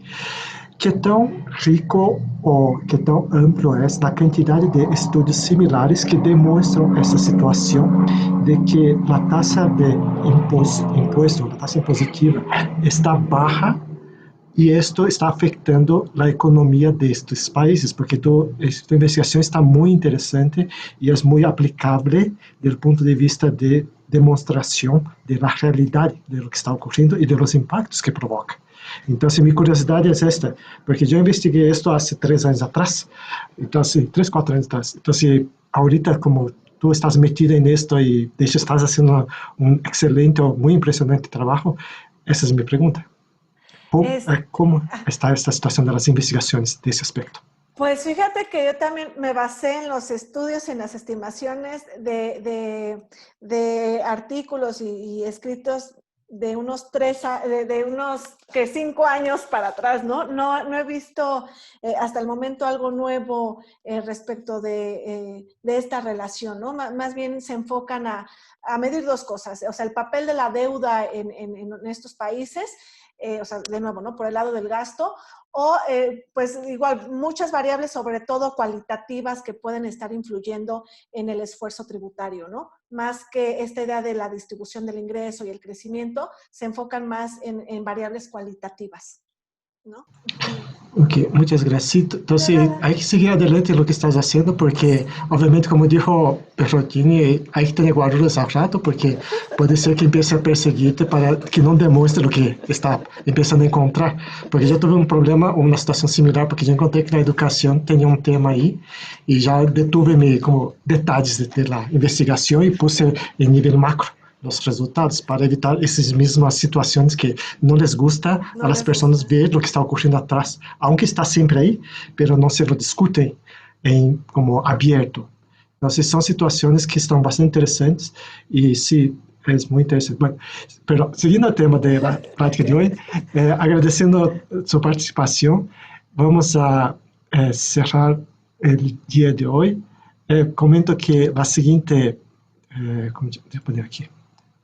Ok, comento que a seguinte apresentação toca ao Dr. Miguel Cervantes e eu também vou apresentar nessa apresentação. Vamos fazer 2 como partes. Uma para falar sobre a apresentação em si é sobre produtividade da inversão pública e privada em México, mas a mim me vai tocar falar algo sobre a liberalização financeira e que é mais produtivo da inversão pública ou privada, que são os resultados da investigação que estou fazendo junto com o Dr. Benjamin. E o Dr. Miguel va a hablar sobre la parte de crowd in, crowd out, que es si va a ver si hay desplazamiento y cuándo ocurre de la inversión pública y privada, en qué situaciones. Y también tiene unos resultados bastante interesantes de lo que ha encontrado, que también es parte de la misma investigación que estamos haciendo del proyecto PAPI, solamente que vamos a hablar de secciones diferentes del mismo proyecto. Entonces, para que están invitados, va a ser el día 7 de enero, cuando regresemos de vacaciones. Entonces nos toca. Aparte de eso, no sé si el doctor Benjamín les gustaría ya decir palabras finales bonitas de cierre para ya cerrar el evento. Despedirnos Bueno. del año. Despedir del año, sí.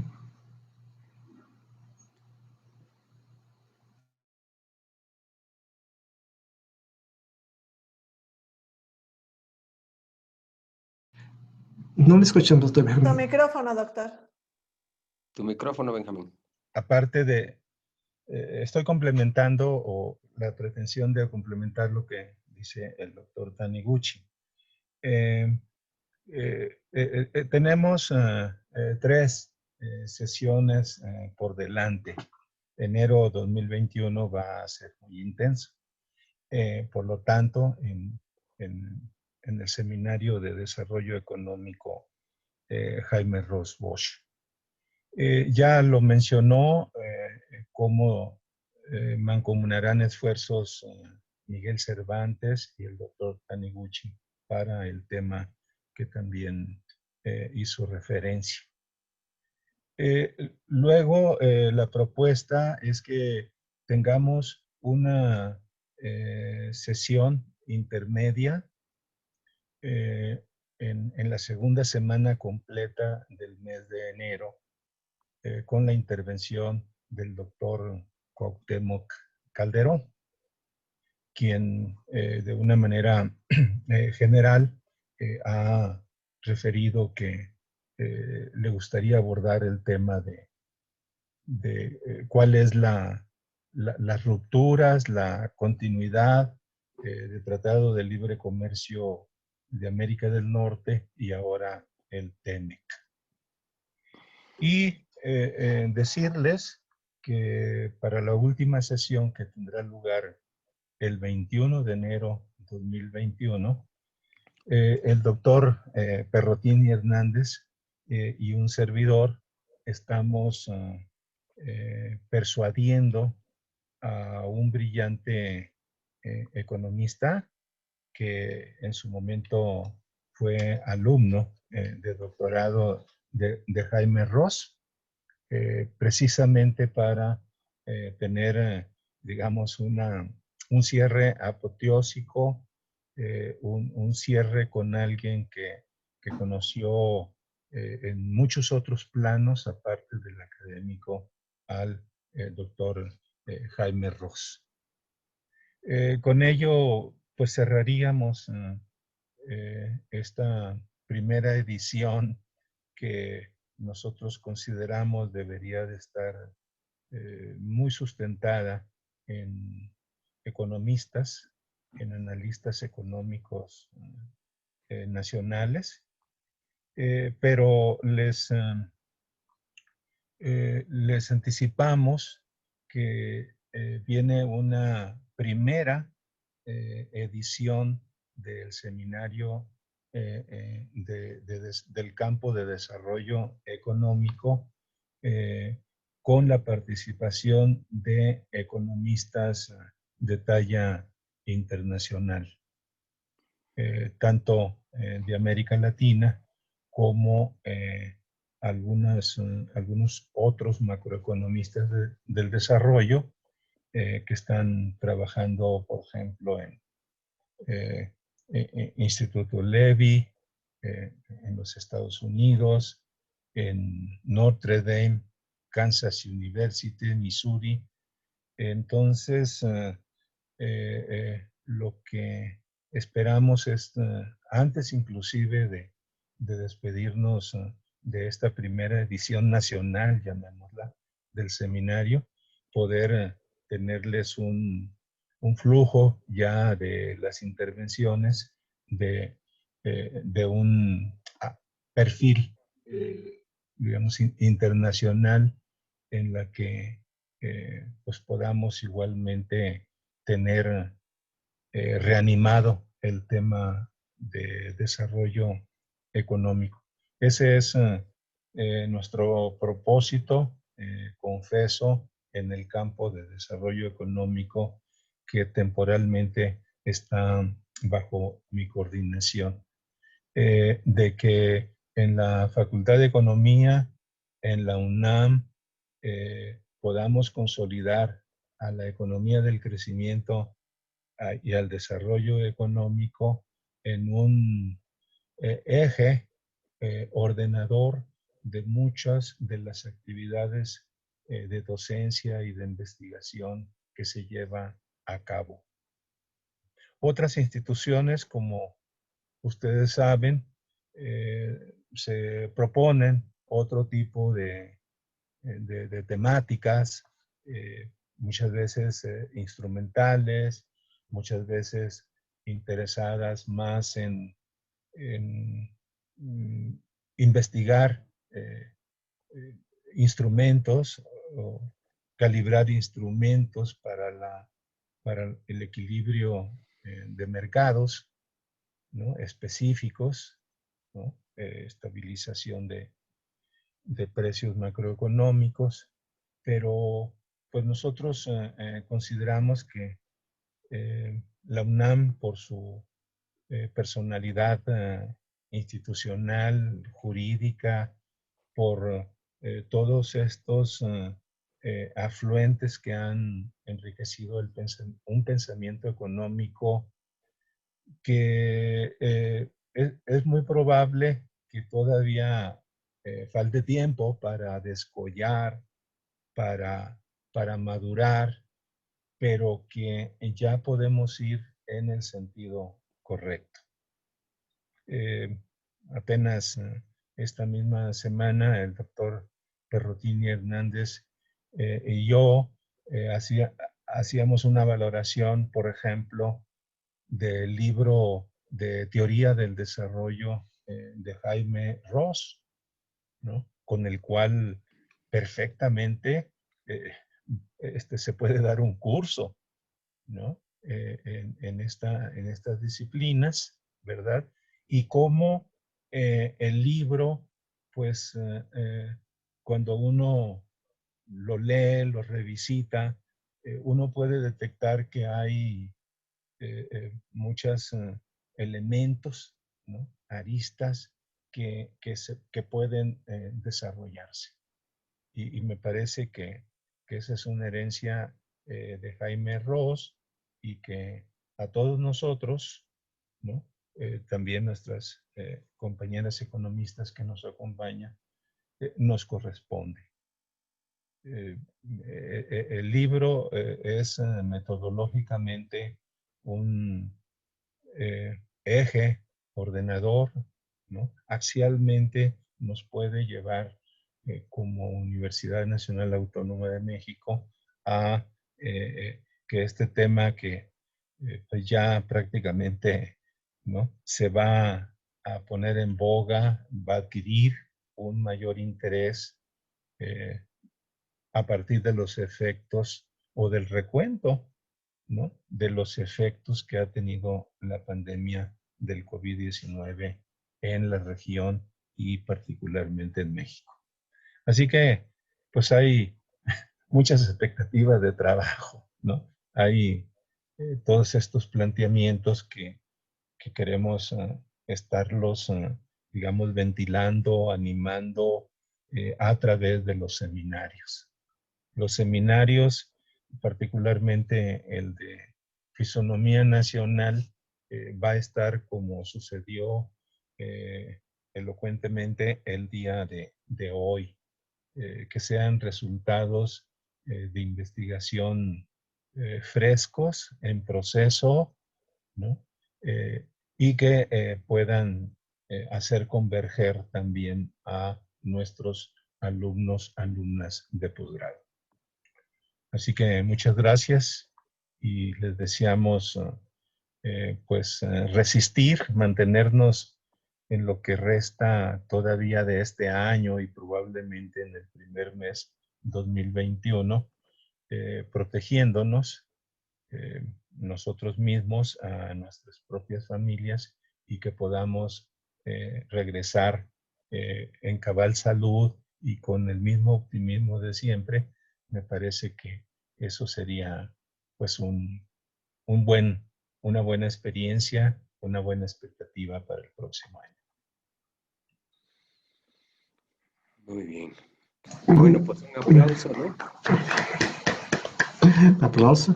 Y bueno, nos cerramos la sesión y nos vemos hasta el siguiente año. Muchas gracias. Felices fiestas. Feliz año Hasta luego, a feliz todos. año. Felicidades.